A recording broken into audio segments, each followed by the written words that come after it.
สบายดีจ้าสบายดีพี่น้องสบายดีสุขุสุขคนสวัสดีที่ของใส่ไก่แล้วนะนั่งเล่นอยู่ของใส่ไก่พี่น้องนั่งเบิ่งปลากำลังเกลือปลาแล้วเราสิไปบ้านอัมมาลาพี่น้องตอนนี้ก็11 โมงสิไปเล่นบ้านอัมมาลาไปเล่นอัมมาลาสิไปเอาหอยเชอรี่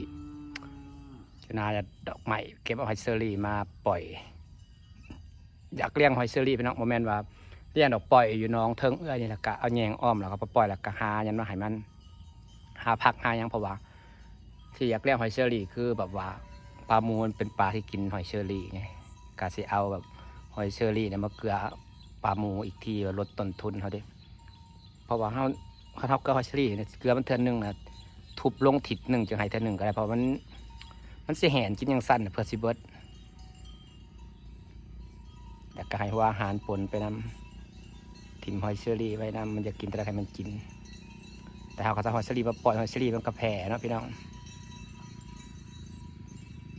คอยมานั่งแยงป่าในนี่พี่น้องก่อนสิแยงเด้อฝนตก2 มื้อนี่เลยแบบว่าวานหัวหาลงแล้วพอดปลาน้อยเล่นหลายแล้วพย่านก็ดีใจแบบปลาหมูคอยออกลูกบ่วะมันเบิ่งขักก็แบบปลาซิวปีนมาบ่ปลาซิวปีนว่าลูกปลาหมูหรือว่าคอยออกลูกแล้วปลาปีนมาหนามานั่งเบิ่งปฏิที่แทบปลาซิวได้เนี่ยนะปลาปีกำลังดีใจว่าเป็นพอดปลาหมูออกลูกป่ะ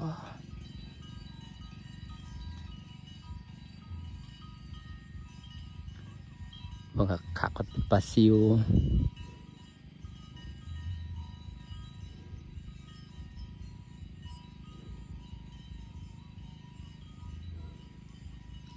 ซึ่งไอ้พันปีนมานำน้ำ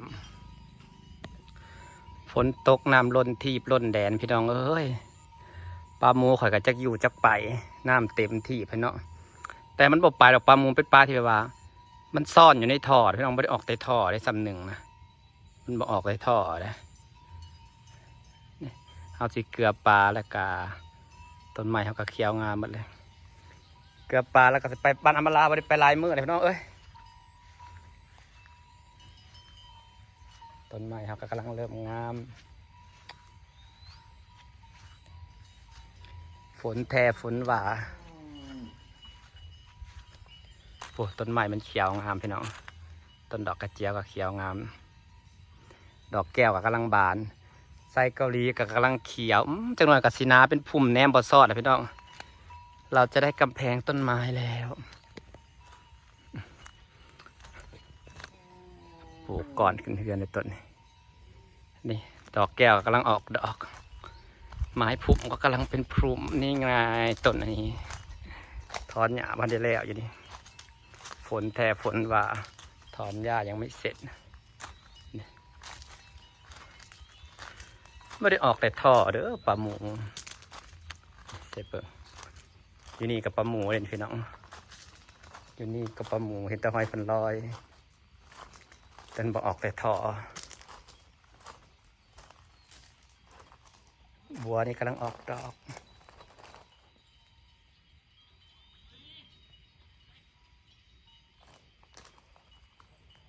ดิทิมหอยเชอรี่ลงนะเรือหัวโคโลอยู่มันแห่นกินเรื่อยๆ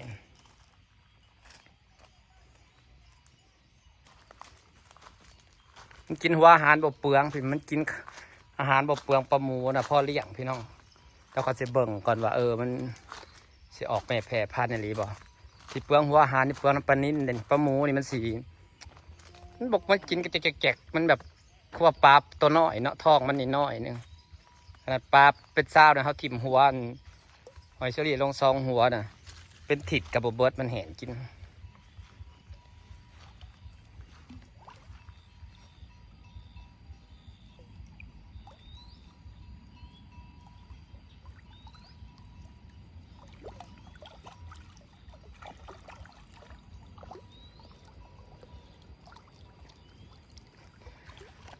เอาหอยเชอรี่มาให้ปลาหมูก่อน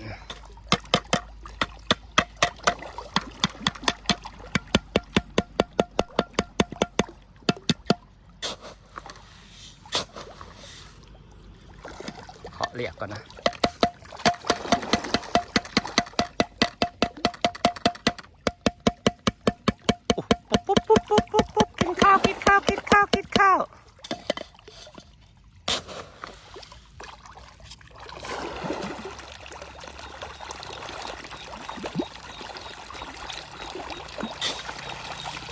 ความหลาย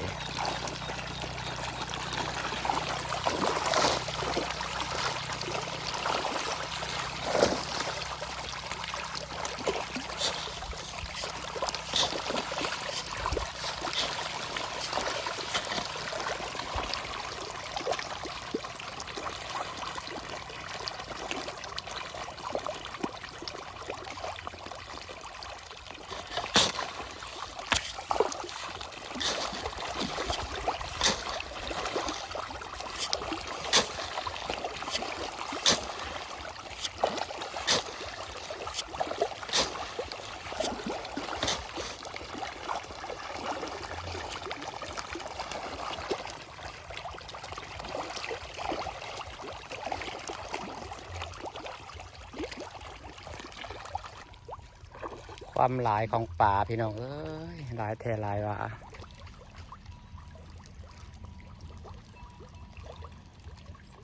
จังหวัดสิไปหาหอยเชอรี่มาให้ปลาหมูเพราะว่าหอยเชอรี่เขาถิ่มลงมันจมลงพื้นก็คือปลาหมูกินอยู่พื้นไงยามันกินหัวอาหารบ่ทันพวกปลานินมันหลายอันเด็กปลาหมูก็ขึ้นมาได้อันเด็เส้นตัวขาวๆก็คือปลาหมูพี่น้องมันสิขึ้นมากินได้เส้นขาวๆแล้วคันเด็เห็นปะ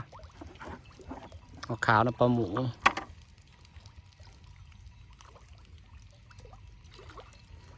เส้นขาวเด็ด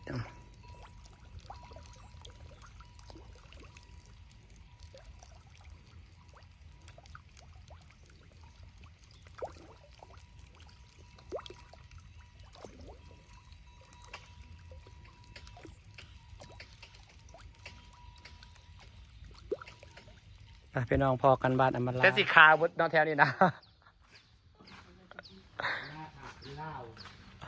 ว่าน้ำแต่สีฟ้าพักกระเฮ็ดลีเลยนะปลามันจะสิปลาลงลีบ่ก็ว่าน้ำมาแห้มันก็ลงแล้วเนาะอ๋อ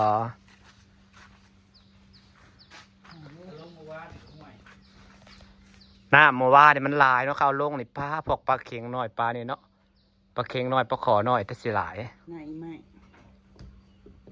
กินญี่ปุ่นปะปะจะงงเลย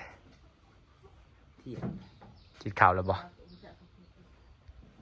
แล้วขนมมาหิวผัดเลยคิดแกงน้ำมันจังไป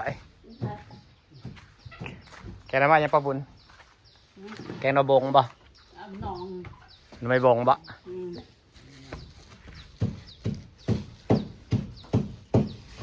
ไปปลาปะออกแต่น้องปะเคียงมันออกหมดแล้วปลาเค็งมันปีนอยู่แล้วน้ำจุดเพียงน้ำกูดูดออกบดคืนไงมันล้นเฮ้ยกูดูดออกบดคืนตื่นพังแปดปิดมื้อเช้านี่เปิดใบแล้วกว่าสิกูลืมไปปิดมาแห่ปะจะทอดแจ้งโคตรกินยังไรที่เรามาแห่ปะมือเอามันกระซึมเฮ้ยจะออกบ่ย้ำในน้ำบอกอึด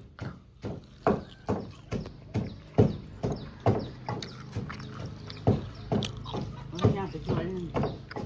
ได้เกือบปลาครับไปย้ำมันก็ปลาก่อนต้องตัดไปขับให้มัน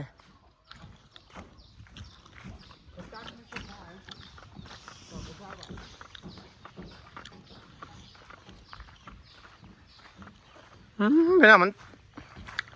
เปื้อนมันแสะหน้ามันก็ลอกได้ไปสักอะไรทางมันเปื้อนเปื้อน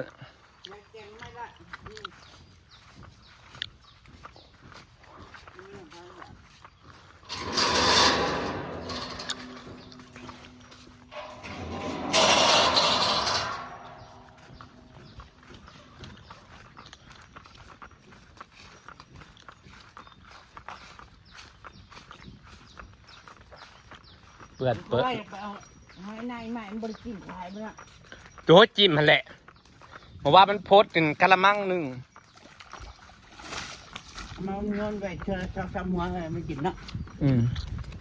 มันก็เห็นกินอย่างนั้นแหละวันหนึ่งนะบด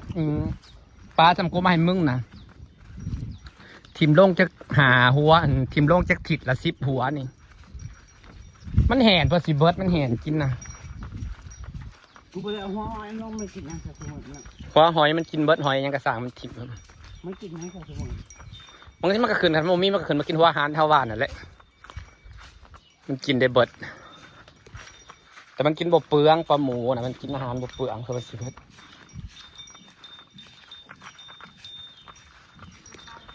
เห็ดย้ายข่าวกับยังตำมักถั่วอ๋อแซ่บจ้าพี่น้องจ้า เจอเพียงหนาน้ำดินมันจะมีน้ำเจอสิล้นว่าไง มันบ่ไปดอกพวกปลานิลพวกนั้นนะปลาทับทิมนะไปแต่ปลาเข็งนั่นแหละป้าบวบพี่น้อง ขึ้นปักช่องคือไปซื้อซีสแลกมาท่ามันเองมอดขึ้นของกูบ่ได้ โพดมอดนะมันจุดตั้งบ่ได้พี่น้องมอดมันอีเดียหล่อ คุณจะช่างบ่ กูอยากได้เป็นแพรไม่ได้โทษทานแล้วว่าเราเห็ดบ่เป็นแพรนะ ขึ้นไปบอกของเขาเลย ต้องขึ้นไปเขาเบิ่ง บายบายพูดแล้ว มันสิขึ้นบ่ ขึ้นค่อยน้อยบ่อย พอดีเราไปถามเราเลย พอดีไปช่างเขาเลยเดี๋ยวเห็นเลยว่าอาหารก็ซื้อมาพิษพวกนี้นะ ใช่ เม็ดใหญ่กว่าป่ามันกินบ่ได้กินได้แต่ตัวใหญ่มันต้องใส่กลางก็ใส่น้อยเนาะ กลางก็ยังใหญ่อยู่นะกัดปลาหน่อยนะ มันในป่า อันนี้เม็ดใหญ่กินได้แต่มันก็อันนี้ กินได้แต่ตัวใหญ่เนี่ย บ่ได้มันก็เปื่อยมันก็แห้งกิน น้ำบ่ว่านนี่คือเดี๋ยวเพียงพี่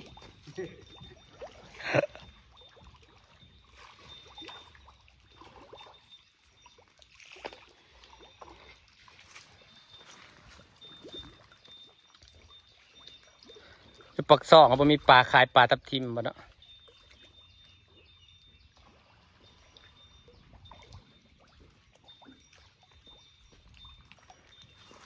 สั่งปลาทับทิมมาเลยเฮ้ย มันเป็นใหญ่เนี่ยสิยามเราไปทิ้งเนาะ 10 ถุง ผมสั่งแล้ว ยังใช้เบอร์แล้วนะ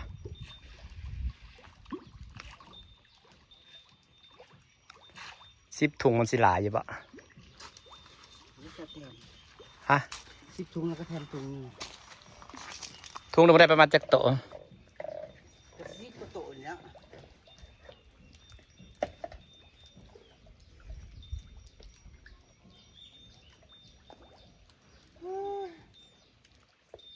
แล้วไหวใช่ไหม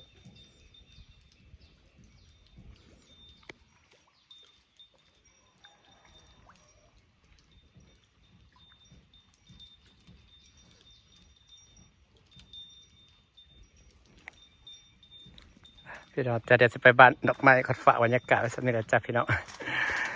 โพดขี่มอดแล้วเนาะเฮ้ย ไปแล้ว กูกำลังคิดอยู่อะ ชื่อแบบพอจังมาเนาะ มาสิถามราคาเราก่อนกันพอเอาก็เอากันพอเอาก็จะเอาโครงเหล็กเอาบางทีบางทีมอดกินนะ แล้วค่อยกิโล